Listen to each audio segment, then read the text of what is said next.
The metallic walls of the Velthari military complex hummed with energy as General Kixara settled into the interrogation chamber. The room felt colder than usual, despite the heating systems running at full capacity. Across from her sat three figures who represented the highest levels of military command. Admiral Nextu, his crimson scales bearing the scars of a dozen campaigns, Chief Strategist Bolvan, with his calculating amber eyes, and war psychologist Dr. Yilmoth, whose specialized equipment was already scanning her vital signs. The fluorescent lighting cast harsh shadows across their reptilian features, making the atmosphere even more tense than it already was. General Kixara had once been the pride of the Velthari military, a commander who had never lost a battle, who had brought 17 worlds under coalition control without losing more than 5% of her forces in any single campaign. Now she sat before them, her once pristine uniform wrinkled and stained, her military decorations somehow seeming tarnished despite their metallic shine. Her hands, which had once wielded plasma swords with deadly precision, now shook uncontrollably whenever she tried to remain still. "Begin your report, General," Admiral Nextu commanded, his voice echoing in the sterile room like thunder in a canyon. The walls seemed to absorb the sound and throw it back, creating an unsettling reverberation that made everyone present feel on edge. Kixara's usually steady hands trembled as she activated the holographic recorder. The device hummed to life, casting a blue glow across the table between them. Her purple eyes, once sharp and confident like those of a predator sizing up prey, now held a haunted quality that genuinely unsettled her superiors. They had seen battle-scarred veterans before, but something about Kixara's condition was different. Deeper, more fundamentally broken. The human colony on Kepler 442b was supposed to be a routine subjugation, she began, her voice barely above a whisper.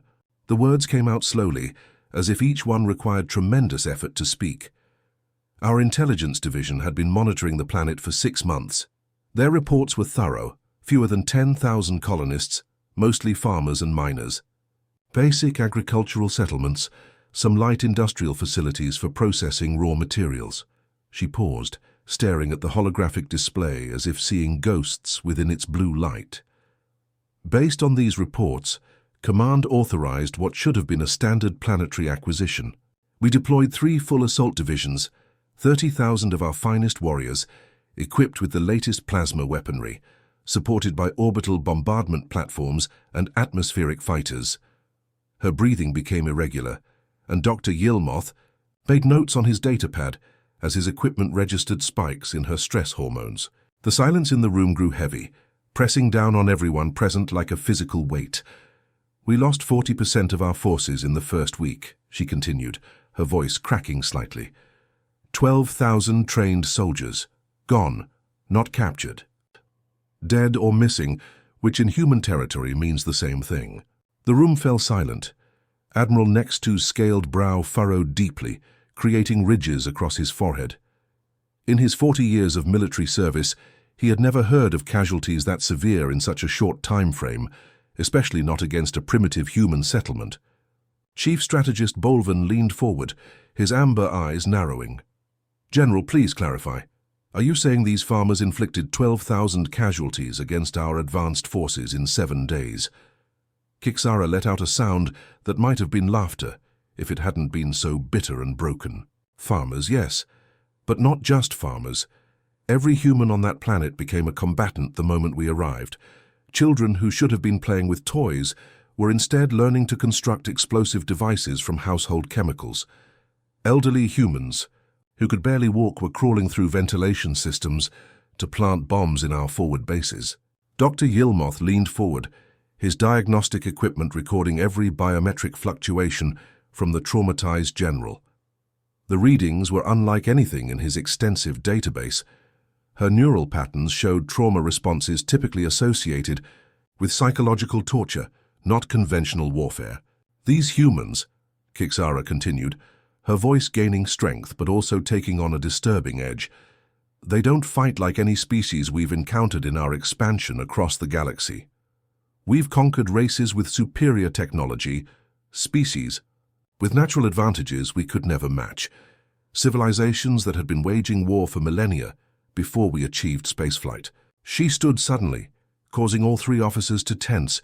Her movements were jerky, unpredictable, like those of someone who had learned to expect attack from any direction at any moment. But humans are different.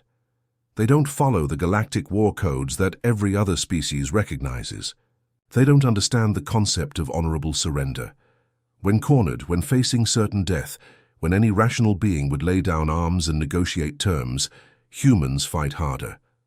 The initial landing was textbook perfect, just like every military operation Kixara had commanded in her distinguished career. She stared at something beyond the present moment, her eyes focused on memories that refused to fade. The holographic recorder captured every detail as she relived those first moments on Kepler 442b. Our dropships descended through the atmosphere.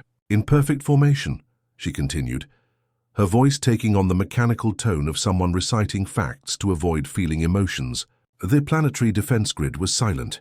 No orbital cannons, no fighter squadrons scrambling to intercept us.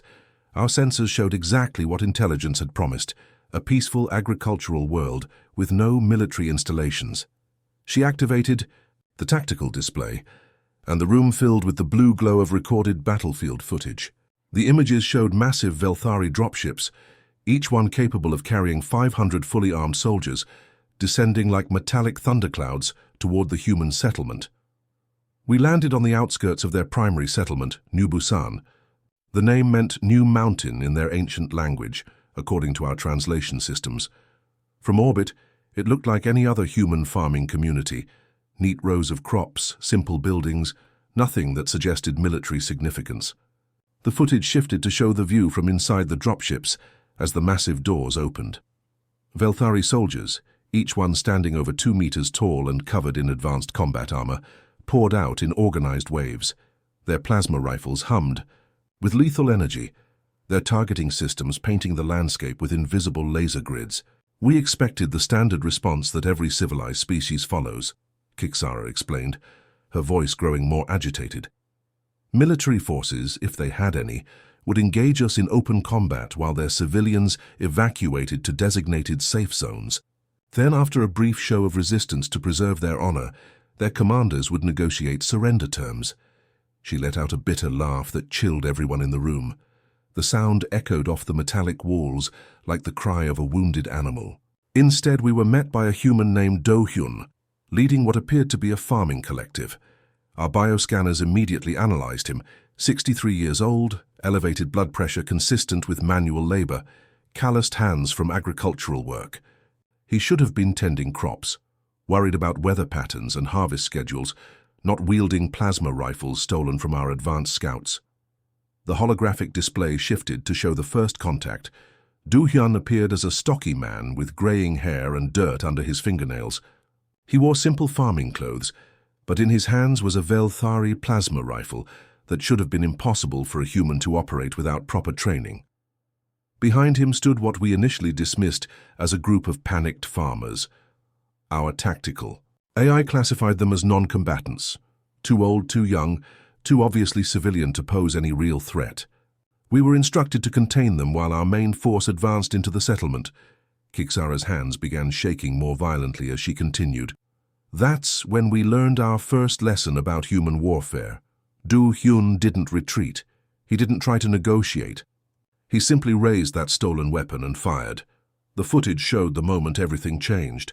The elderly farmer's first shot took down a Velthari soldier, the plasma bolt finding a weak point in the armor with impossible precision. Then, chaos erupted as more humans emerged from concealed positions. His group held our advance for 6 hours, using nothing but agricultural equipment modified into weapons. They had turned crop harvesters into mobile weapons platforms, modified irrigation systems into defensive barriers, and somehow jury-rigged our own captured technology to work against us. The display showed images that defied military logic. Farming tractors reinforced with metal plating and mounting improvised weapons.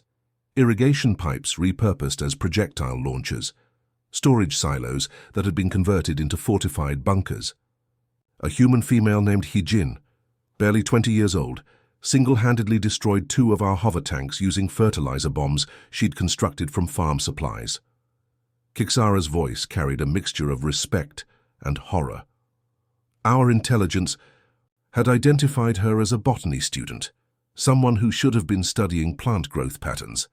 Instead, she demonstrated an intuitive understanding of chemistry that our own engineers struggled to match. The footage showed a young woman with dirt-stained clothes and determined eyes crawling through drainage ditches with improvised explosive devices strapped to her back. Her movements were precise, calculated, showing tactical awareness that shouldn't have been possible for a civilian. She waited until our hover tanks were crossing the main irrigation channel, then detonated charges that she had somehow hidden in the concrete supports. The explosion didn't just destroy our vehicles, it redirected the water flow to flood our temporary command post. General Kixara's voice cracked as she reached the most disturbing part of her account. When Do-hyun was finally cornered and wounded when our soldiers had him surrounded with no possible escape route, he did something that still haunts every warrior who witnessed it. The holographic display showed the final moments. Do-hyun, bleeding from multiple wounds, trapped in a collapsed barn with a dozen Velthari soldiers closing in. His plasma rifle was empty, his makeshift armor was shattered, and any rational being would have surrendered. He detonated an explosive vest rather than allow himself to be captured. Our audio systems recorded his last words, translated by our linguistic AI, for our children's tomorrow. Then he deliberately triggered enough explosives to level the entire structure, taking himself and 3 of our soldiers with him. The silence that followed was deafening. Dr. Yilmoth's equipment registered extreme emotional distress from the general, but also something else, a kind of profound respect that seemed to disturb her as much as the trauma. The psychological impact on our troops was immediate and devastating, she continued. These weren't soldiers trained for combat, conditioned for warfare, or even equipped with proper military weapons. They were farmers, teachers, mechanics, shopkeepers, yet they fought with a ferocity that made our elite warriors hesitate before advancing. She stood and walked to the display, her movements unsteady. Do you understand what that means? Warriors, who had conquered 17 worlds, who had faced species with natural weapons and supernatural abilities, were suddenly afraid to fight farmers with improvised explosives. After the initial disaster at the settlement's perimeter, Command ordered a complete tactical reassessment. Kixara's voice grew steadier as she delved deeper into the tactical details, though her eyes remained haunted by what she had witnessed. The holographic recorder continued capturing every word as she described the longest 94 days of her military career. Command was furious about our casualties, she explained, her clawed fingers drumming nervously on the metal table. Losing 12,000 soldiers to farmers was unprecedented in coalition history. They ordered us to establish a containment perimeter around New Busan and wait for reinforcements while they figured out what had gone wrong. The tactical display activated, showing aerial reconnaissance footage of the human settlement. From above, it appeared deceptively peaceful, a modest collection of residential and industrial buildings surrounded by neat rows of farmland.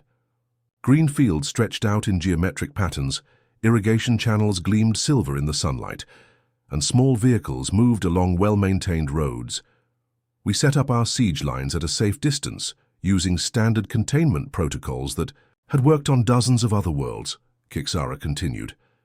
Energy barriers to prevent escape, sensor networks to monitor movement, automated turrets to discourage any breakout attempts.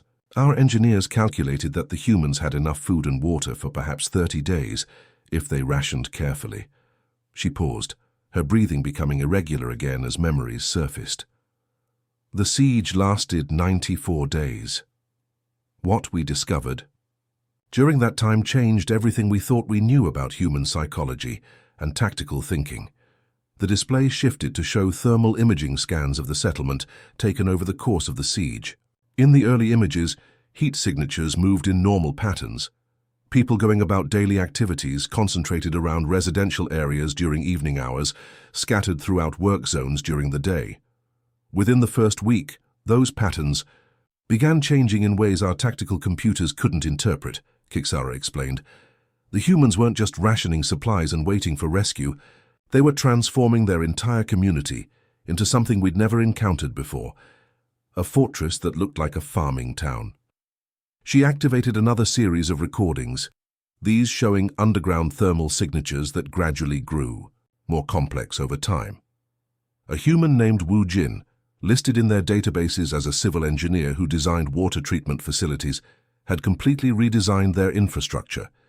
He turned their water system into a network of choke points and kill zones. The images revealed an intricate maze of tunnels and channels beneath the seemingly innocent settlement. What had once been simple irrigation ditches had been deepened and reinforced. Storm drains had been connected to create hidden pathways. The entire underground network formed a three-dimensional battlefield that their orbital sensors had completely missed. Every building became a weapons cache, she continued, her voice taking on an almost admiring tone that clearly disturbed her superiors. But not in any way our tactical manuals had prepared us for. They didn't stockpile traditional weapons. Instead, they created manufacturing centers using everyday items. The holographic display showed interior scans of human buildings. What should have been kitchens contained chemistry sets for producing explosives. Workshops that once repaired farming equipment now manufactured projectile weapons. Even children's playrooms had been converted into communication centers. A human teacher named So Young organized something that still gives our soldiers nightmares, Kixara said, her voice dropping to barely above a whisper. She created intelligence networks using the settlement's children, some as young as 8 years old. They would crawl through ventilation systems and storm drains, moving through spaces too small for our soldiers to follow. Admiral next to interrupted, his scaled face showing obvious disgust. Children? They use their offspring as combatants? Not as front-line fighters, Kixara clarified quickly, though her expression suggested the distinction provided little comfort. But as support personnel in ways that violated every understanding we have of civilized warfare. The psychological impact was devastating. Our soldiers would hear children singing lullabies in the tunnels beneath their feet, innocent songs about games and toys. She activated an audio recording that filled the room with the sound of young voices echoing through underground passages. The melody was hauntingly beautiful, clearly a traditional human children's song, but the context made it terrifying. Those same children were mapping our defensive positions, counting our patrol schedules, and planting improvised explosives in locations we thought were secure, she continued. They treated it like a game, laughing and playing while they gathered. Intelligence that allowed adult fighters to target our weak points with surgical precision. The display shifted to show surveillance footage of a raid on their supply depot. A figure moved through the darkness with practiced stealth, avoiding sensor sweeps and guard patrols, with an understanding of military protocols that seemed impossible for a civilian. This human was named Jin Wu, approximately 40 years old, married with 2 children, Kixara explained, as the footage followed the infiltrator's progress. Our database listed him as a shopkeeper who sold household goods and farming supplies. He had no military training, no combat experience, no reason to possess the skills we witnessed. The recording showed Jin Wu successfully infiltrating their heavily defended supply base using stolen Velthari uniforms and forged identification codes. He moved through their facility like a ghost, avoiding detection systems that should have been impossible for an untrained human to understand. He eliminated an entire communication squad using nothing but a maintenance tool and chemical cleaning supplies he'd brought with him, she continued, her voice filled with a mixture of horror and reluctant admiration. 12 trained soldiers, dead in under 10 minutes, killed by a shopkeeper who learned military tactics by watching our patrol patterns through his children's reports. The footage showed the aftermath. Communication equipment destroyed with precise strikes that indicated detailed knowledge of Velthari technology, and soldiers who had died from improvised chemical weapons that their medical scanners couldn't even identify. The worst part, Kixara concluded, was that Jinwu could have escaped easily after completing his mission. Our perimeter had gaps he could have exploited.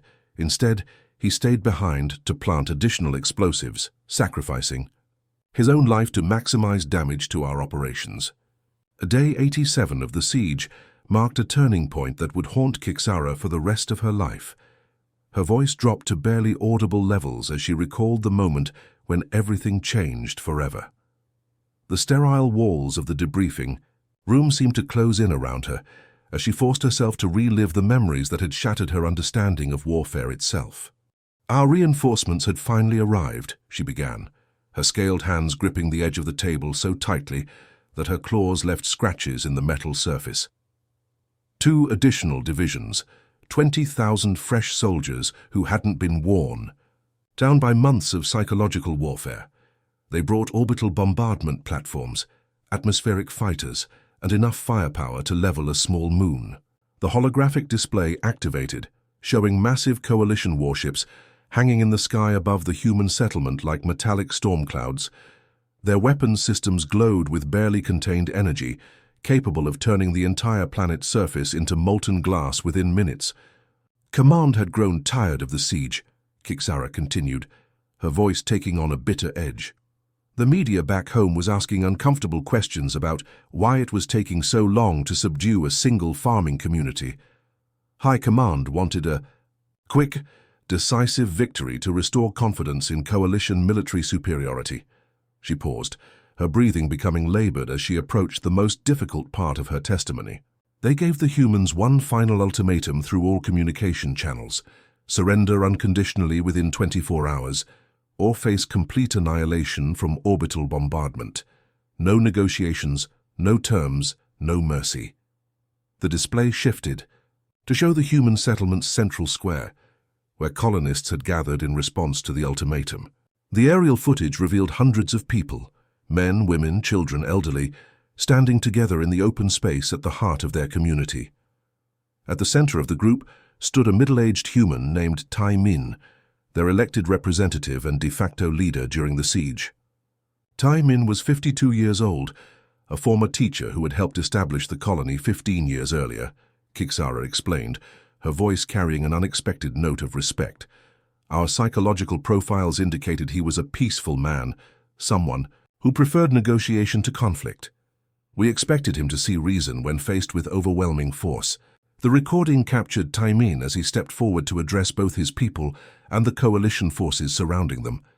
He wore simple civilian clothes, stained with dirt and wear from months of siege conditions, but his posture remained straight and dignified.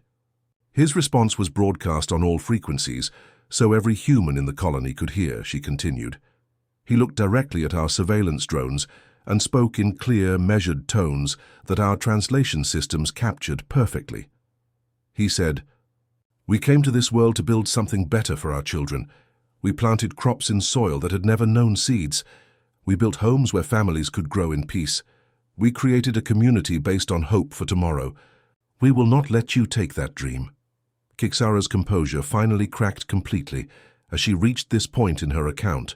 Tears streamed down her scaled cheeks, an unprecedented display of emotion from a decorated military commander. Her superiors watched in uncomfortable silence as she struggled to continue. "The words themselves weren't threatening," she said through her tears. But the way he spoke them, the absolute certainty in his voice, it chilled every soldier listening. This wasn't defiance born of desperation. This was a decision made with complete understanding of the consequences.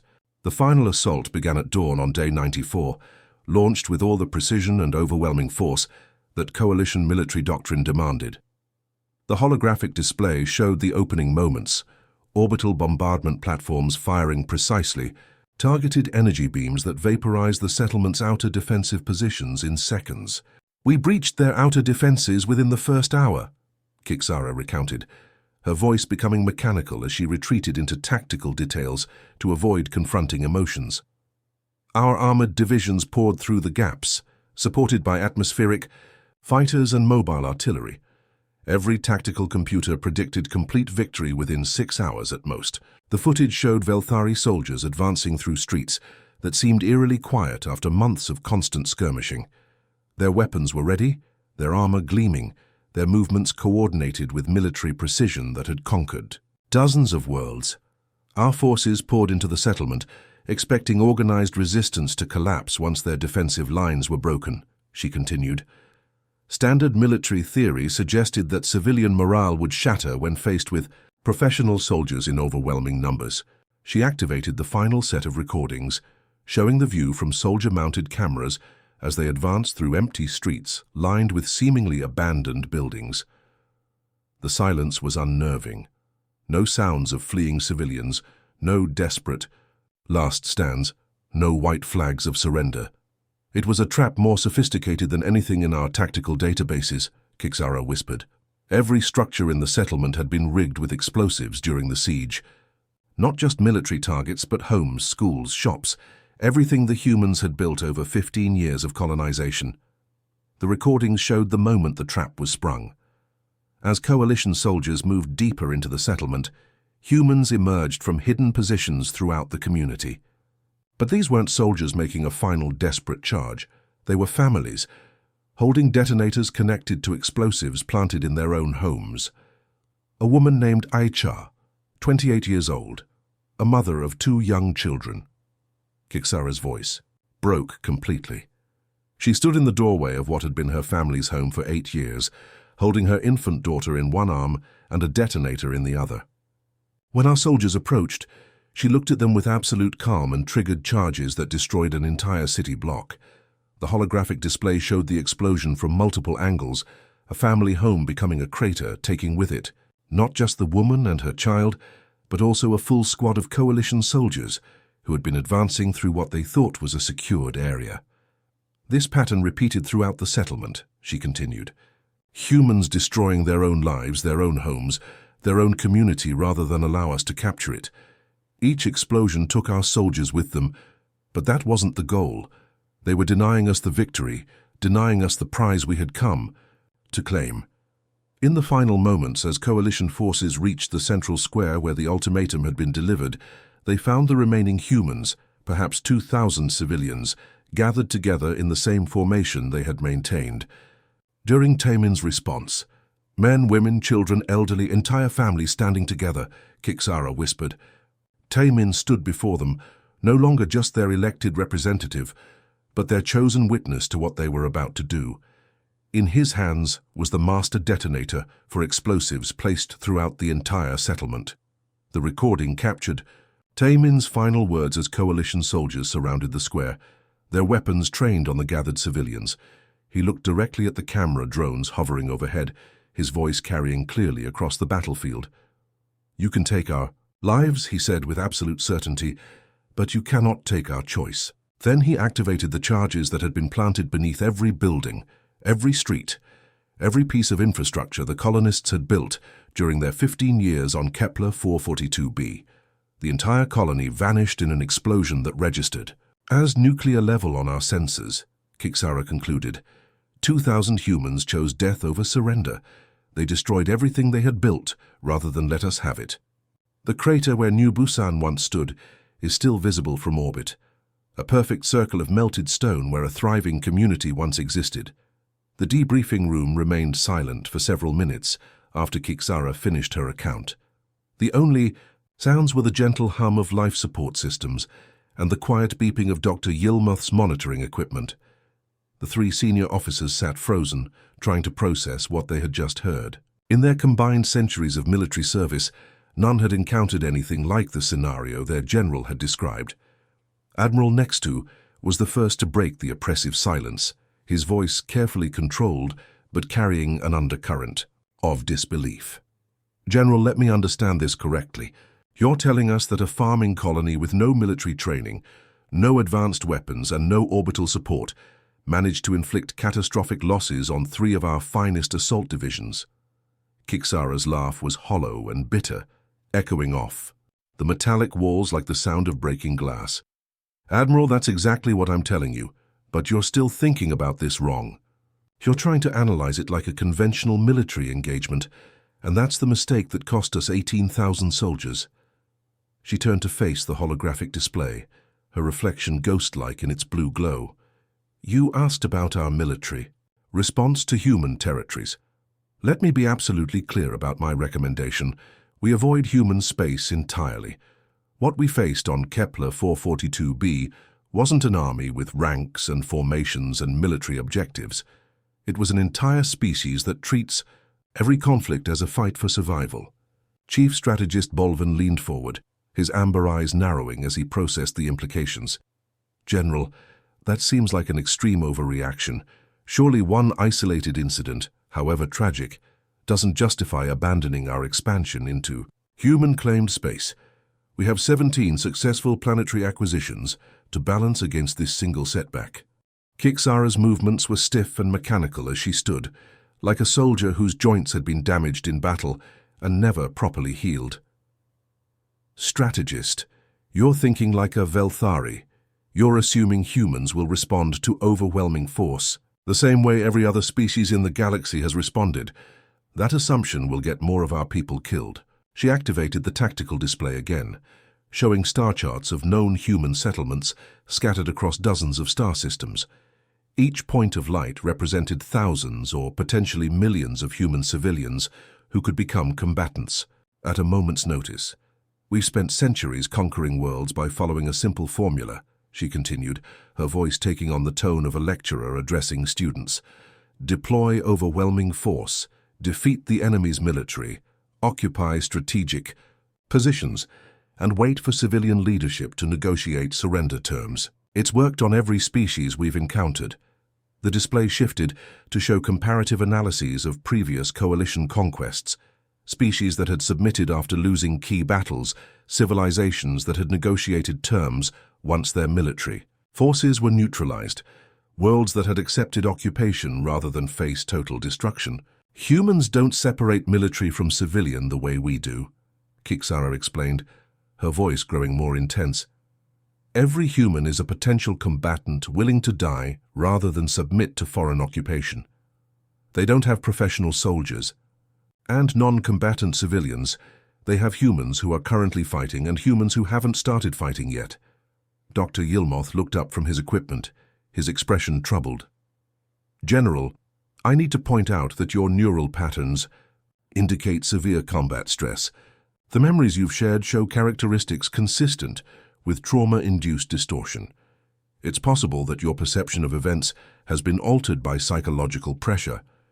Kixara turned to face the war psychologist, her purple eyes blazing, with an intensity that made him instinctively lean back in his chair. Doctor, I wish with every fiber of my being that were true. I wish I could dismiss what I witnessed as hallucinations brought on by battlefield stress. I wish I could convince myself that my memories were distorted by fear and exhaustion. She moved to the holographic display and began pulling up data files, sensor readings, tactical logs, biometric scans, communication intercepts. The information painted a picture that was consistent across all recording systems. But every sensor recording confirms the same events, she continued, her voice steady despite the emotional turmoil clearly visible in her posture. Every tactical log shows the same impossible results. Every biometric scan reveals the same disturbing truth about human psychological responses to mortal danger. The data streams showed readings that defied conventional understanding of combat psychology. Human stress hormones remained stable even when facing certain death. Their neural patterns showed decision-making processes that prioritized group survival over individual preservation. Most disturbing of all, their brain chemistry actually seemed to improve under extreme pressure. These aren't the readings of a species driven to desperate measures by overwhelming force, she explained, highlighting specific data points. These are the readings of a species that becomes more dangerous when threatened, more coordinated when attacked, more determined when facing impossible odds. She moved toward the exit, her footsteps echoing in the sterile chamber, then paused and turned back to face her superiors one final time. The overhead lighting cast harsh shadows across her scaled features, making her appear older and more worn than her years suggested. We made a fundamental error in our assessment of human psychology, she said, her voice carrying the weight of hard-earned wisdom. We assumed they were like us, that they would choose individual survival over abstract principles when faced with overwhelming force. We assumed they would calculate odds and make rational decisions based on self-preservation. Admiral next to leaned forward, his expression serious. And they didn't? Admiral, they did something far more dangerous than making irrational choices. Kixara replied. "They made completely rational choices based on values we don't understand. These humans have something we've never encountered in our expansion across the galaxy, something that makes them more dangerous than superior technology or numerical advantage." "What's that, General?" Admiral Next2 asked, though his tone suggested he wasn't sure he wanted to hear the answer. Kixara's final words hung in the air like a death sentence. They have something worth dying for. The recording ended with that statement, but the implications continued to reverberate through Coalition command structure for hours afterward. Within 6 hours of the debriefing's conclusion, emergency meetings were convened at the highest levels of military and political leadership. Within 12 hours, new directives were transmitted to all Velthari fleets operating near human space. Avoid human territories unless absolutely necessary. Classify humanity as an extinction-level threat to Coalition expansion.